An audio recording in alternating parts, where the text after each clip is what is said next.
Everyone, welcome to Orlando siblings. आज हम करेंगे biology class 8 ICSE board chapter number 10 food production. 9 chapter तक हम ऑलरेडी सारे चैप्टर्स कंप्लीट कर चुके हैं। ये लास्ट चैप्टर है इस बुक का जिसे हम कंप्लीट कर लेंगे जल्द ही। तो चलिए चैप्टर स्टार्ट करते हैं। वीडियो को प्लीज़ लाइक कीजिएगा, शेयर कीजिएगा अपने फ्रेंड्स, क्लासमेट्स, सीनियर्स सभी के साथ, और चैनल को सब्सक्राइब करना ना भूलें अगर आप फर्स्ट टाइम हमारा चैनल देख रहे हैं। चलिए स्टार्ट करते हैं आज का लेक्चर। इसका नाम है फूड प्रोडक्शन।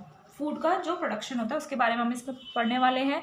इस चैप्टर में हम और क्या पढ़ेंगे, एग्रीकल्चर के बारे में, कल्टिवेटेड क्रॉप्स में, food crops, cash crops, grown in India, इन सभी के बारे में हम पढ़ेंगे जो इंडिया में ग्रो करती हैं। हॉर्टिकल्चर के बारे में पढ़ेंगे, vegetables, fruits, decorative plants and flowers. फिर हम पढ़ेंगे organic farming and green revolution in brief. ठीक है, इन सब के बारे में हम इस चैप्टर में कवर करने वाले हैं। तो सारे चैनल, सारी चैप्टर्स आप हमारे प्लेलिस्ट सेक्शन में जाकर देख सकते हैं। प्लेलिस्ट में पूरा अपडेटेड है, 1 बाय 1 आपको सारे chapters plus exercises and question answer सभी मिल जाएंगे। तो प्लीज़ देखिए, हमें सपोर्ट करिए। चलिए चैप्टर स्टार्ट करते हैं। We obtain food from plants in the form of vegetables, cereals, pulses, fruits etcetera which are grown in fields by farmers. हम प्लांट से फूड ऑब्टेन करते हैं। किस फॉर्म में हमें फूड मिलता है प्लांट से? वेजिटेबल्स, सीरियल्स, पल्सेस, फ्रूट्स, इन सभी के फॉर्म में हमें फूड मिलता है जो फील्ड्स में फार्मर्स के द्वारा उगाया जाता है। Farming is the primary occupation of a large number of people around the world, specially in India. Farming जो है मेन ऑक्यूपेशन है, मेन काम है बहुत सारे लोगों का पूरे वर्ल्ड में, बट स्पेशली इंडिया में ज़्यादातर लोग क्या करते हैं, फार्मिंग करते हैं। It is primarily the source of food, ये मेन सोर्स है फूड का, and then the source of income for most of the people, और मोस्ट ऑफ द पीपल के लिए सोर्स ऑफ इनकम भी यही है, क्या? फार्मिंग। ठीक है, सबसे पहला टॉपिक है हमारे इस चैप्टर में एग्रीकल्चर, फूड प्रोडक्शन। ठीक है, agriculture is a broad term, बहुत बड़ा टर्म है एग्रीकल्चर अपने आप में, which is use for all the farm related activities, जिसे इस टर्म को यूज़ किया जाता है सारी फार्म से रिलेटेड एक्टिविटीज़ के लिए, जैसे cultivation of plants, producing food and cash crops, domestication of animals, fisheries, horticulture, much more. बहुत सारे टॉपिक्स, बहुत सारी एक्टिविटीज़ हैं जो एग्रीकल्चर के अंदर आती हैं, जैसे प्लांट्स का कल्टीवेशन, फूड और कैश क्रॉप्स प्रोड्यूस करना, डोमेस्टिकेशन एनिमल्स का, फिशरीज, हॉर्टिकल्चर, और भी बहुत सारी चीज़ें हैं। It is the prime factor of India's growth and provides employment to a large number of people. Agriculture जो है एक प्राइम फैक्टर है इंडिया की ग्रोथ का, जो एम्प्लॉयमेंट प्रोवाइड करता है बहुत सारे लोगों को। ठीक है, बहुत सारे लोगों को काम देता है, क्या? Agriculture. In fact agriculture is the primary source of living for the people living in rural areas of India. और तो और agriculture main source of living है, लोगों के जीने का एक मेन ज़रिया है इंडिया के रूरल एरियाज़ में। जो लोग रूरल एरियाज़ में रह रहे हैं, गांव वाले एरिया में रह रहे हैं, उनके लिए मेन ज़रिया क्या है जीने का? Agriculture. It is not only important for growing food, agriculture food grow करने के लिए ही ज़रूरी नहीं होता, बट ऑल्सो अदर प्रोडक्ट्स, दूसरे प्रोडक्ट्स भी हम ग्रो करते हैं, जैसे फ्यूल्स, फाइबर्स, बहुत सारे रॉ मटेरियल्स है, जैसे वूल, सिल्क, रेजिन्स, बायोफ्यूल्स, बैम्बूज, ये सभी बहुत इंपॉर्टेंट होते हैं फूड ग्रो करने के लिए। When the same kind of plants are grown in the fields on a large scale to obtain foods like cereals, pulses, vegetables and fruits etcetera, it is called a crop. जब same kind के plants को हम एक ही field पर large scale में grow करते हैं फूड्स ऑब्टेन करने के लिए, कौन? जैसे सीरियल्स में व्हीट, राइस, मेज, पल्सेस, वेजिटेबल्स हैं, फ्रूट्स हैं, तो उस सेम काइंड ऑफ प्लांट को हम बोलते हैं crop. Crops are grown in the fields by farmers, किसानों के द्वारा क्रॉप्स को उगाया जाता है खेतों में। कुछ एग्जांपल्स हैं क्रॉप्स के जो आपको यहाँ पर दिए हुए हैं, जैसे सीरियल क्रॉप्स, इसमें आते हैं आपके wheat, paddy, maize, millet, barley, है ना। पल्सेस में आते हैं आपके दाल हो गई, यानी कि gram, peas, beans. Oil seeds में हो गए मस्टर्ड, ग्राउंडनट, सनफ्लावर। वेजिटेबल्स में tomato, cabbage, spinach. Fruits, banana, grapes, guava, mango, orange, apple, ये सभी क्रॉप्स हैं, है ना, फूड क्रॉप्स हैं ये सभी। ठीक है, अभी हमने एग्रीकल्चर के बारे में पढ़ा, हम पढ़ेंगे crops on the basis of growing season. Crops के भी अलग अलग तरह की क्रॉप्स होती हैं, टाइप होते हैं।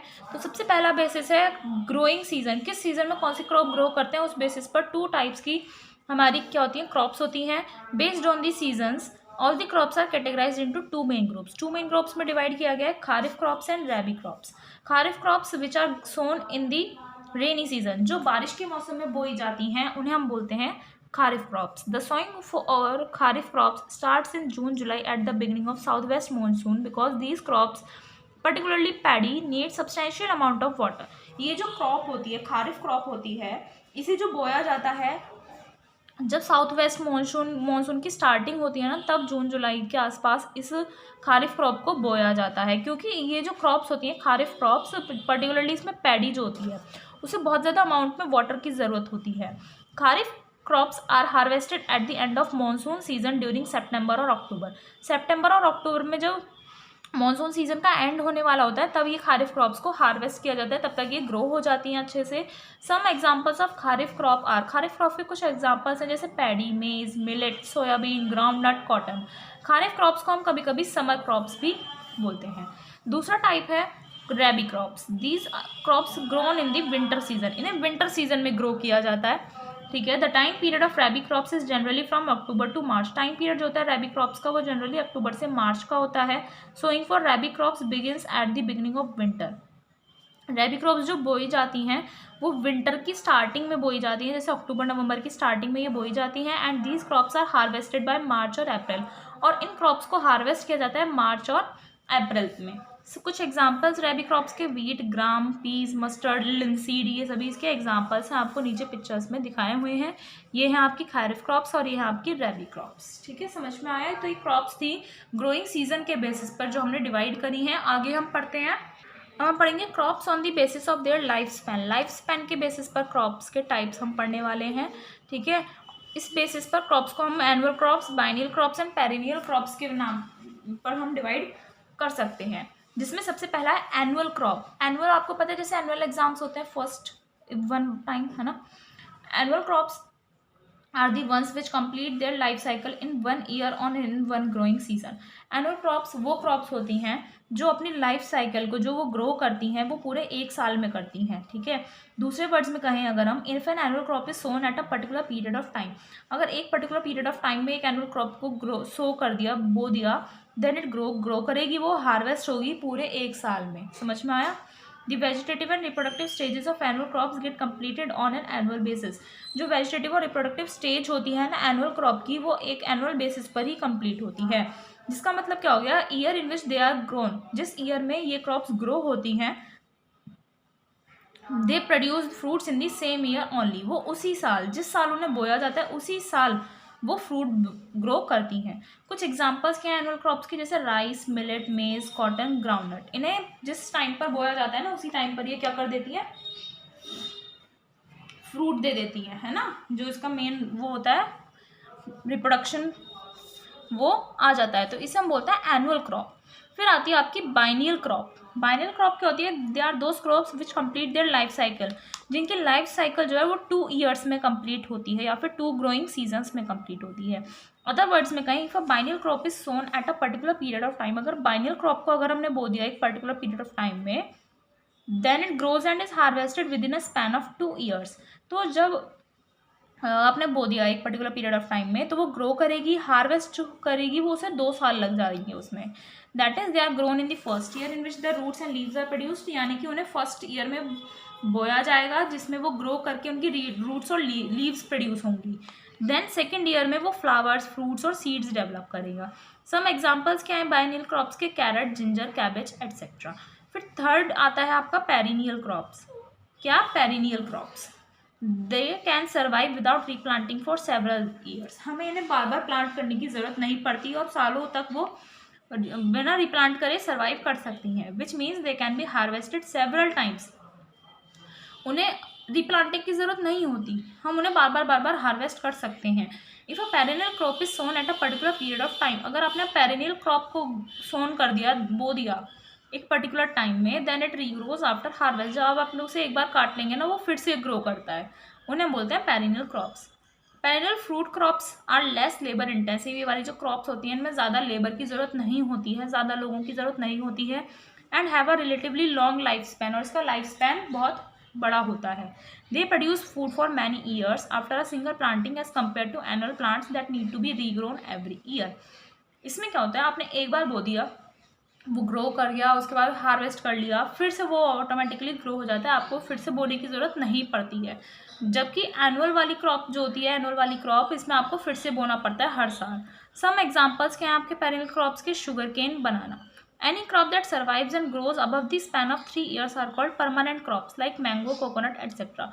कोई भी क्रॉप जो सरवाइव कर रही है और ग्रो कर रही है 3 साल से भी ऊपर, तो उस क्रॉप को हम बोलते हैं परमानेंट क्रॉप, जिसके एग्जाम्पल है आपका मैंगो, कोकोनट, ये सब। ठीक है, ये होती है आपकी crops on the basis of their life span, यानी कि कितने साल तक वो चल सकती है उसके बेसिस पर 3 कैटेगरीज में डिवाइड किया गया, annual crops, biennial crops and perennial crops. Let's go further. Crops on the basis of purpose of cultivation. Cultivation का जो पर्पस है, उसका मेन मोटिव क्या है, जो हम क्रॉप ग्रो कर रहे हैं उसका मेन मोटिव क्या है, उसके बेसिस पर भी 2 टाइप्स होते हैं।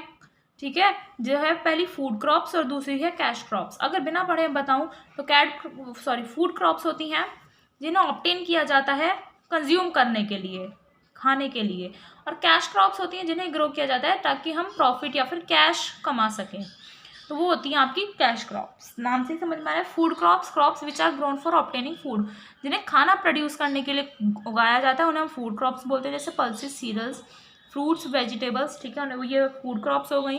कैश क्रॉप्स वो क्रॉप्स होती हैं which are grown to earn profit और कैश, जिससे हम पैसा या फिर प्रॉफिट कमा सकें, जैसे cotton, sugarcane, tea, rubber, spices, coffee, इन्हें इसलिए उगाया जाता है ताकि प्रॉफिट या फिर कैश हमें मिल सके। तो अगला टॉपिक आता है हमारा हॉर्टिकल्चर। अभी हमने क्रॉप्स के टाइप्स देखे, अलग अलग बेसिस पर क्या क्या टाइप्स होते हैं क्रॉप के, वो हमने पढ़ा। अगला टॉपिक है हमारा horticulture. Horticulture is the branch of agriculture, ये एग्रीकल्चर की एक ब्रांच है विच फोकसेस ऑन, जिसका मेन मोटिव क्या होता है, growing plants, vegetables, decorative flowers and plants. इसका मेन मोटिव होता है प्लांट्स, वेजिटेबल, डेकोरेटिव फ्लावर्स और प्लांट्स को ग्रो करना। बिसाइड्स दीज, इनके अलावा हॉर्टिकल्चर में और क्या आता है, प्लांट कंजर्वेशन, प्लांट का संरक्षण, landscape design, garden design, maintenance उसका। It also help farmers to make orchards, orchards बनाने में भी हेल्प करता है हॉर्टिकल्चर। ऑर्चार्ड्स क्या होते हैं, वो एरिया होते हैं जहाँ पर फ्रूट्स, वेजिटेबल्स और नट प्रोड्यूसिंग ट्रीज़ को ग्रो किया जाता है फॉर ऑब्टेनिंग प्रॉफिट और कैश क्रॉप्स, कैश क्रॉप्स के लिए के रूप में, या फिर प्रॉफिट अर्न करने के लिए जिन एरियाज में फ्रूट्स, वेजिटेबल्स को उगाया जाता है उन एरियाज को हम बोलते हैं ऑर्चार्ड्स। हॉर्टिकल्चर क्रॉप्स में क्या क्या आते हैं, वेजिटेबल्स आती हैं जैसे beans, spinach, tomato etcetera. Fruits होते हैं जैसे banana, apple, grapes, papaya, cherry, citrus fruits यानी जो खट्टे फल होते हैं, peach, plums, almonds, pomegranates. Decorative या फिर ऑर्नामेंटल प्लांट्स में आते हैं आपके प्लांट्स और flowers like crotons, ferns, rose, jasmine. Spices में आते हैं cloves, chilli, black pepper, turmeric, ginger, bay leaf etcetera. ये सभी हॉर्टिकल्चर में आते हैं। ठीक है, आगे क्या बोल रहा है, cultivation of horticulture crops. Horticulture crops का कल्टीवेशन कैसे किया जाता है, several artificial methods have been developed to promote vegetative propagation by horticulturists. Horticulturist कौन होते हैं, जो हॉर्टिकल्चर वाली टेक्निक अप्लाई करते हैं, तो उन लोगों ने बहुत सारे आर्टिफिशियल मेथड्स डेवलप किए हैं ताकि वेजिटेटिव प्रोपगेशन को प्रमोट किया जा सके, बढ़ाया जा सके, उसे बढ़ावा दिया जा सके। आर्टिफिशियल मेथड्स जो हैं उनमें क्या क्या आती हैं, cutting, layering, grafting, tissue culture. ये सभी मेथड्स हमने स्टार्टिंग में पढ़े थे इस बुक में, है ना। तो सबसे पहला मेथड है हमारा cutting. Method of cutting the stem into small pieces and planting the cut end in soil is known as cutting. Cutting means हो गया, इसमें हम क्या करते हैं, एक प्लांट की स्टेम को कट करते हैं स्मॉल पीसेज में, और उसका जो कट वाला पार्ट होता है ना, एंड होता है, उसे हम सॉइल में क्या कर देते हैं, प्लांट कर देते हैं, तो उसे हम बोलते हैं cutting. Piece of stem eventually bears roots and new leaves which grows into an adult plant. तो पीस ऑफ स्टेम जो आपने प्लांट करा है ना, वो उसमें धीरे धीरे रूट्स, न्यू लीव्स ऐसे ग्रो होने लगते हैं, जिससे वो एक एडल्ट प्लांट बन जाता है। एग्जाम्पल्स क्या हैं उन प्लांट्स के जहाँ पर आर्टिफिशियल वेजिटेटिव प्रोपगेशन कराई जाती है, जैसे मनी प्लांट, रोज, चाइना रोज, इन सभी में क्या लगता है, कटिंग वाला मेथड लगता है। ठीक है, फिर दूसरा मेथड है इसमें लेयरिंग। दूसरा मेथड है लेयरिंग। इस मेथड में क्या होता है, पोर्शन ऑफ एरियल स्टेम, जो स्टेम होती है, is made to grow roots, उसे हम रूट्स ग्रो करवाते हैं एक स्टेम को, उसकी कब करवाते हैं, it is still attach to the parent plant and later is detach from it. इस लेयरिंग वाले में क्या करते हैं, जैसे मान लीजिए आपका प्लांट है, ये इसकी स्टेम्स है, ठीक है, ये इसकी स्टेम्स हैं, तो ये जो एरियल स्टेम है इसे यहाँ से ऐसे, यहाँ से अटैच्ड, अलग नहीं करना है, हमें तोड़ना नहीं है, यहाँ से अटैच्ड ही से यहाँ पर ग्रो किया जाए, ऐसे दबाया जाता है सॉइल के नीचे। ठीक है, फिर कुछ टाइम बाद क्या होता है, धीरे धीरे इसमें रूट्स, लीव्स ऐसे थोड़ा सा प्रोड्यूस होने लगता है, तब हम इसे पेरेंट प्लांट से कट कर देते हैं और फिर ये धीरे धीरे एक इंडिपेंडेंट प्लांट बन जाता है। इस मेथड में part of lower branch, plant का ना लोअर पार्ट ब्रांच ली जाती है, उसे नीचे की तरफ बेंड करते हैं ताकि वो सॉइल को टच करे, और बार्क की लेयर वहाँ पर हम लगा देते हैं उस प्लेस पर जहाँ पर वो सॉइल को टच करता है, ताकि कुछ दिन वो वहीं पर रुकी रहे और वहाँ पर रूट्स वगैरह डेवलप हो जाएं। तो इस लेयरिंग मेथड से क्या होता है, देखिए कौन कौन से प्लांट्स हैं, क्लाइंबिंग रोज, मिंट, रास्पबेरीज में लेयरिंग वाला मेथड लगता है। फिर थर्ड मेथड है आपका ग्राफ्टिंग। इस मेथड में स्मॉल पार्ट जो होता है स्टेम का या बड का, उसे फिक्स किया जाता है दूसरे प्लांट की स्टेम पर। ठीक है, अगर सेम स्पीशीज के दो प्लांट्स लिए जाते हैं जो मिलते जुलते हों, है ना, तो उसका एक पार्ट की स्टेम को दूसरे प्लांट की स्टेम पर लगाया जाता है, और दूसरी स्टेम पर लगाया तो कट स्टेम को प्रॉपरली फिक्स किया जाता है और टेप से कवर कर दिया जाता है, जिससे वो होस्ट प्लांट का पार्ट बन जाए और वो ग्रो करना कंटिन्यू रखे, क्योंकि अलग अलग प्लांट्स हो गए तो वो ग्रो करवाने के लिए हम उन्हें टेप से कवर कर देते हैं। तो जो मेन प्लांट है उसकी स्टेम होती है उसे हम स्टॉक बोलते हैं, जबकि जो हमने दूसरी स्टेम लगाई ना उसे हम स्कायन बोलते हैं। Grafting is usually done on a plant that is growing well. Grafting जो मेनली की जाती है उस प्लांट पर करी जाती है जो अच्छे से ग्रो कर रहा है, स्टर्डी होता है और हेल्दी प्लांट होता है, एंड फ्री फ्रॉम डिसीजेस, जिसमें कोई डिसीज नहीं होती है। The grafted stem is usually added for more flowers and fruits as good qualities of both the plants are combined in the host plant. जो grafted stem होती है उसे add किया जाता है ताकि ज़्यादा फ्लावर्स और ज़्यादा फ्रूट्स जो अच्छी क्वालिटीज़ के हों उन्हें हम प्रोड्यूस कर सकें। ग्राफ्टिंग जो है जो कॉमनली है रोज प्लांट्स में देखी जाती है। ठीक है, ये हो गया हमारा हॉर्टिकल्चर के बारे में। अगला टॉपिक है हमारा ऑर्गेनिक फार्मिंग। ऑर्गेनिक फार्मिंग क्या होता है, it is a method of farming in which a land is cultivated and crops are grown with an aim to maintain the fertility of the soil by using organic waste from plants and animals. Organic farming का एक ऐसा method होता है farming का जिसमें एक land को cultivate किया जाता है, वहाँ पर क्रॉप्स ग्रो करी जाती हैं, जिसमें मेन मोटिव उनका ये होता है सॉइल की फर्टिलिटी को मेंटेन किया जा सके। ऑर्गेनिक वेस्ट यूज़ किया जाता है वहाँ पर, ठीक है, कोई भी इंसेक्टिसाइड, हार्मफुल केमिकल्स, पेस्टिसाइड्स वो सब नहीं यूज़ करे जाते। वहाँ पर प्लांट को ग्रो करवाने के लिए ऑर्गेनिक वेस्ट यूज़ किया जाता है जो प्लांट्स और एनिमल्स से मिलता है। In this approach of farming, इस फार्मिंग में क्या होता है, harmful chemicals, fertilizers, herbicides, pesticides या तो बिल्कुल यूज़ नहीं करते, अगर यूज़ करते हैं तो वो मिनिमम अमाउंट में यूज़ करते हैं। ये जो कॉन्सेप्ट था सर एल्बर्ट हॉवर्ड ने इंट्रोड्यूस किया था, जिन्हें फादर ऑफ ऑर्गेनिक फार्मिंग भी बोला गया। Due to harmful effects of using chemical fertilizers, pesticides and weedicides, the farmers and horticulturists are shifting to organic farming as it is an eco-friendly method of crop cultivation. अब chemical fertilizers, pesticides, weedicides इन सभी के बहुत ज़्यादा harmful effects होते हैं, तो farmers जितने भी हैं, हॉर्टिकल्चरिस्ट जो हैं वो सभी ऑर्गेनिक फार्मिंग करते हैं, क्योंकि एक इको फ्रेंडली मेथड है क्रॉप कल्टिवेशन का, इससे सॉइल को भी कोई नुकसान नहीं पहुँचता है। Farmers use organic manures to raise the crops. Farmers जो होते हैं ऑर्गेनिक मैन्योर को, जो ऑर्गेनिक खाद होती है उसे यूज़ करते हैं क्रॉप्स ग्रो करने के लिए। ऑर्गेनिक मैन्योर में ऑर्गेनिक वेस्ट आता है, ठीक है, और biological materials along with beneficial microbes, बहुत सारे बेनिफिशियल माइक्रोब्स को मिक्स किया जाता है एक साथ ताकि मैन्योर बनाया जा सके।